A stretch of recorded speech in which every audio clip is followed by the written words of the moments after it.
No final do ano de 2022, atos de insurgência, denúncia e oposição contra as eleições presidenciais se espalharam pelo Brasil e marcaram a nossa nação.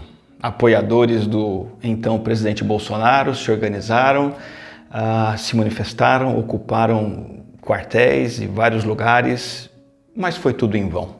No final, esse povo todo foi ignorado e o presidente eleito assumiu no dia 1º de janeiro de 2023.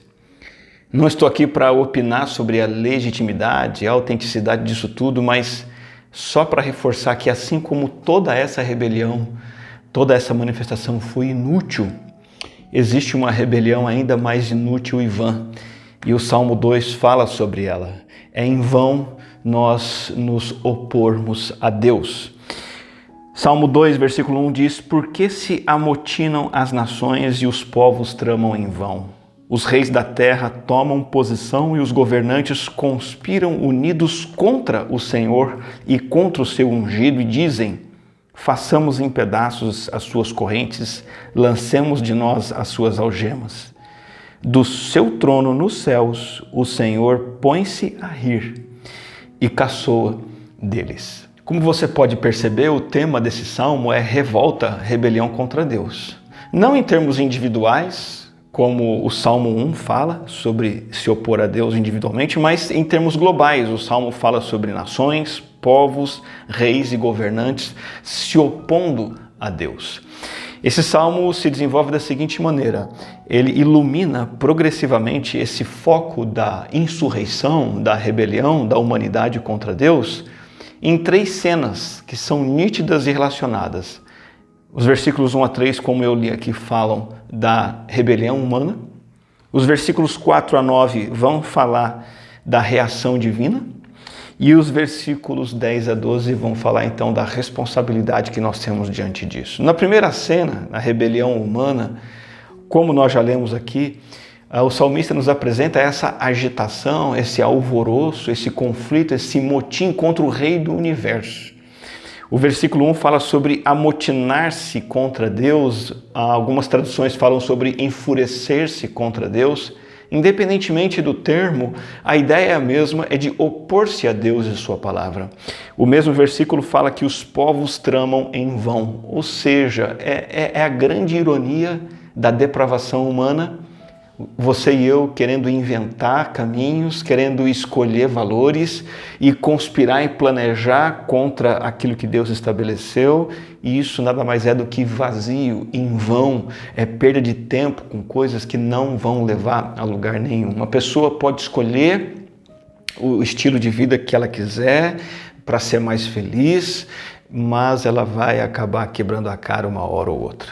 O versículo 2 fala sobre reis e governantes tomando posição e conspirando contra o Senhor, se voltando contra o Senhor. A ideia é que as nações, os povos, liderados pelos seus reis e governantes, dirigem sua hostilidade ao Senhor. E aqui o versículo fala contra o seu ungido. É interessante aqui, o ungido de Deus, a ideia é que é o representante consagrado por Deus, esse mediador divino que foi comissionado pelo próprio Deus.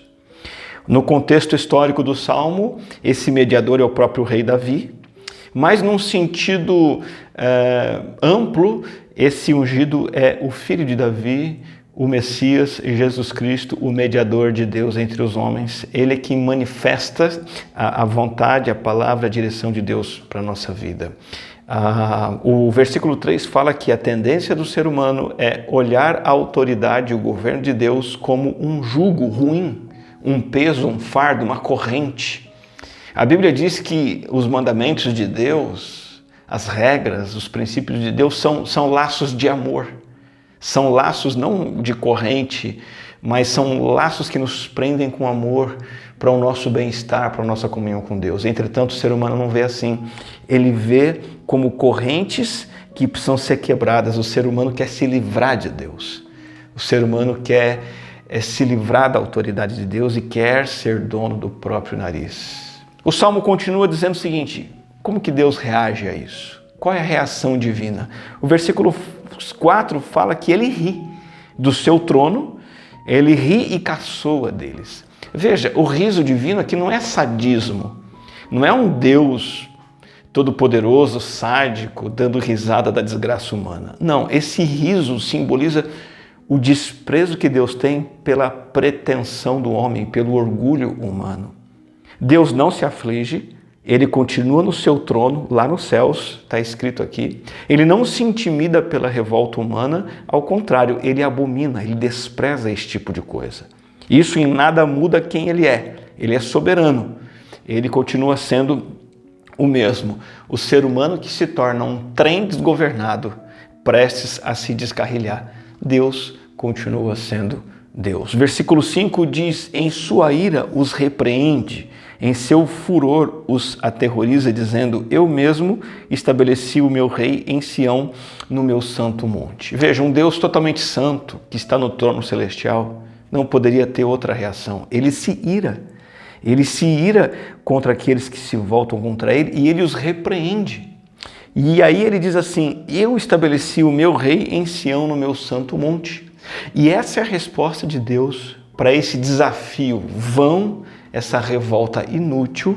Há um pronunciamento poderoso aqui. Eu tenho um rei que eu estabeleço, que eu entronizo na colina de Jerusalém. E de novo, isso aponta para Davi, o rei humano que Deus colocou sobre Israel, mas aponta principalmente para o filho de Davi, o rei dos reis, o senhor dos senhores, esse rei global e permanente que é Jesus, o filho de Deus, o rei de toda a terra. Deus o coloca como governante no lugar do ser humano que quer se autogovernar.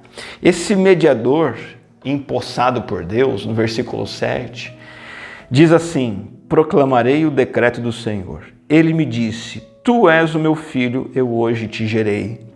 Pede-me e te darei as nações como herança e os confins da terra como tua propriedade. Esse mediador que Deus estabelece recita essa ordem de entronização em que Deus diz a ele, tu és o meu filho.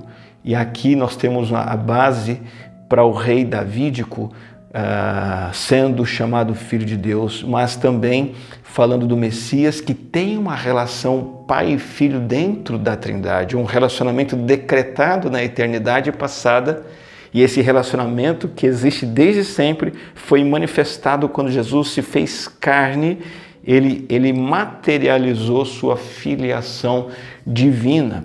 O Messias que governa no lugar da arrogância humana, ele é o Filho de Deus manifesto em carne. O texto diz assim, tu és meu filho, eu hoje te gerei. Isso não expressa a origem de Jesus como um ser criado, não. A geração é em termos de relacionamento. Eu tenho um relacionamento de filho com o Pai. O Filho eterno é coeterno com o Pai, mas ele tem uma relação de filho e pai com o Deus Criador de todas as coisas. Então, Deus, de uma forma surpreendente, ele exerce sua autoridade, sua justiça e sua ira através do seu próprio Filho. E aí nós conhecemos a história toda.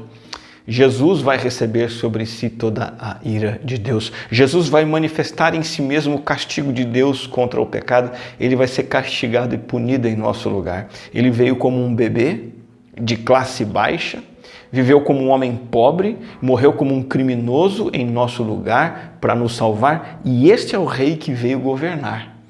Governar não com a espada, com o cetro de ferro, mas governar através do amor, através da compaixão e do autossacrifício. Ele reina em e entre aqueles que creem nele e seguem a ele. Ele reina entre os seus discípulos hoje e para sempre. O versículo 9 diz, tu as quebrarás com vara de ferro e as despedaçarás como a um vaso de barro. Essa suprema soberania do Rei dos Reis é retratada também com o poder de subjugar, de dominar. O rei também tem uma vara de ferro, ele também tem uma lança, e a ideia aqui é a vara do pastor e o cetro do rei. Jesus veio humildemente para morrer pelos nossos pecados e nos colocar numa posição de filhos e filhas que obedecem a Deus. Mas um dia ele virá como rei com um cetro na mão, como um pastor com uma vara, em que todos terão que se curvar diante dele, prestar contas diante dele e serem julgados por ele em função daquilo que fizeram por ele ou contra ele. Aqueles que creram e obedeceram terão salvação. Aqueles que ignoraram e abandonaram e desobedeceram ao Senhor sofrerão a condenação eterna. Diante disso, o Salmo termina falando da responsabilidade que nós temos. Adorem o Senhor com temor. Versículo 11. Exultem com tremor. Verso 12. Beijem o filho para que ele não se ire. E vocês não sejam destruídos de repente, pois num instante acende-se a sua ira. Como são felizes todos os que nele se refugiam. O tom desses versículos finais é surpreendente. O Rei dos Reis não traz julgamento imediato. O Senhor e o seu ungido, o Messias, oferecem o quê? Com misericórdia, oferecem oportunidade de arrependimento. 5 ordens são dadas aqui, situando a responsabilidade que nós temos. Nós que estamos amotinados, fazendo acampamento contra Deus, nos rebelando contra Deus, somos convidados por Ele a nos submetermos a Ele, nos arrependemos, a adorarmos, exultarmos nele. Eu chamo a atenção específica aqui para a ordem de beijar o filho. Esse é um mandamento esquisito para nós, é a última das ordens dadas aqui. Beijar era um gesto solene em que uma pessoa representava sua lealdade, sua submissão a alguém no mundo antigo, no mundo dos hebreus. A ideia é que nós temos que fazer isso com o Senhor, nos curvarmos diante dele e expressarmos a Ele que somos leais a Ele, submissos a Ele. Não seguimos nenhum outro Senhor, não seguimos a nós mesmos, nós beijamos o Filho, nós expressamos a nossa submissão a Ele. E o que Deus nos oferece? Garantia de perdão, garantia de compaixão e bem-aventurança. Como são felizes os que nele se refugiam. E Ele nos convida a não sermos destruídos. Se nós nos curvarmos diante do Senhor, não seremos destruídos, não carregaremos essa culpa. A verdadeira liberdade humana reside nisso, submeter-se sem reservas ao Criador. As pessoas e forças que surgem para governar o mundo estão todas debaixo do senhorio do Senhor. E um dia todos vão saber disso. Deus reina e reinará diante de todos os nossos temores, medos e falhas. Você e eu podemos nos refugiar nele. Então, sermos intimidados por este mundo que se levanta contra Deus é fatal. Nossa melhor escolha é sairmos dessa rebelião e nos colocarmos prostrados diante do Senhor e do seu ungido. Queria terminar com algumas reflexões práticas para o nosso coração. Primeira é que só há 2 posturas em relação a Deus, o Senhor, o Rei das Nações. Ou de submissão, amor e obediência total à sua palavra, ou de rebelião, ódio e desobediência. Não tem meio termo. Não tem como você dizer assim, vou levar minha vida aqui tranquila, eu não vou levar Deus tão a sério, mas também não vou cair no mundão. Isso não existe. Só existe 2 caminhos, 2 posições, 2 posturas. Submissão e amor total, ou posição de rebelião contra Deus. Você tem que se perguntar em que posição você se encontra hoje. Outra reflexão importante, a maneira como temos que olhar para esse mundo, a mídia, as redes sociais, os influenciadores, nossos governantes, nossas autoridades. O mundo fomenta o tempo todo rebelião. Está afirmado aqui, essa é a realidade das nações. Existe um único Deus, Criador e Senhor, e este mundo diz assim, obedecer a esse Deus é escravidão. Esse mundo se ressente de um Deus que reivindica obediência e submissão. O mundo não gosta disso. Seja feita a tua vontade, essa oração do Pai Nosso, para o mundo é apenas um discurso religioso ou até algo que não é mais para ser dito. O mundo não quer saber da vontade superior de Deus. E aí você tem que se perguntar, eu tenho que me perguntar, qual é a minha relação com esse mundo? Eu estou querendo flertar com ele, me aliar a ele, acho esse mundo lindo, maravilhoso, sigo os seus costumes, seus valores, ou eu tenho um olhar crítico, um olhar cuidadoso com esse mundo, porque eu sei que ele está na contramão do caminho de Deus. Pense nisso. Terceira reflexão, não tenha receio de se posicionar, nem de se pronunciar, não tenha medo de se pronunciar e se posicionar ao lado do Deus da Bíblia, nesse mundo fútil e corrompido. Da mesma maneira como o Senhor ri da rebelião, nós também não precisamos ter medo desse mundo rebelde. Ainda que esse mundo se volte contra nós, nos persiga e nos mate, esse mundo não pode roubar de nós a vida eterna. Ele não pode vencer o nosso Rei, o nosso Senhor. Não tenha receio. Se coloque firmemente nos valores de Deus. Fale abertamente e claramente aquilo que você quer crer. Pronuncie a verdade de Deus para quem você puder, com confiança, com autoridade, porque o Senhor é maior do que este mundo. E por último, o mundo está em caos, o mundo está em conflito, e a solução que Deus apresenta para esse mundo é o seu ungido, o Messias. A resposta de Deus para esse mundo bagunçado é Jesus, o mediador divino. Ele fez justiça na cruz, ele exerce autoridade pela sua palavra e ele voltará como Rei dos Reis e justo juiz para julgar, condenar e salvar todos os homens, todas as pessoas. Como é que você está olhando para este mundo, para esse caos? Refugie-se em Jesus, encontre nele a paz, a direção, a segurança e a estabilidade que você tanto precisa. Vamos falar com o Senhor. Senhor, Deus, há uma rebelião montada contra ti neste mundo. Ao longo dos séculos e dos milênios, as nações, os povos se voltam contra ti. Mas nós sabemos qual é a sua vontade, qual é o seu plano e o que o Senhor espera de nós. Dê-nos a coragem, o entendimento, a sabedoria de nos posicionarmos ao lado do Senhor e abandonarmos esse motim, sairmos dessa revolta que é vã, fútil, essa revolta a qual o Senhor ri e o Senhor despreza. Queremos nos colocar curvados diante do Senhor e do seu ungido Messias, Jesus Cristo, o nosso Salvador.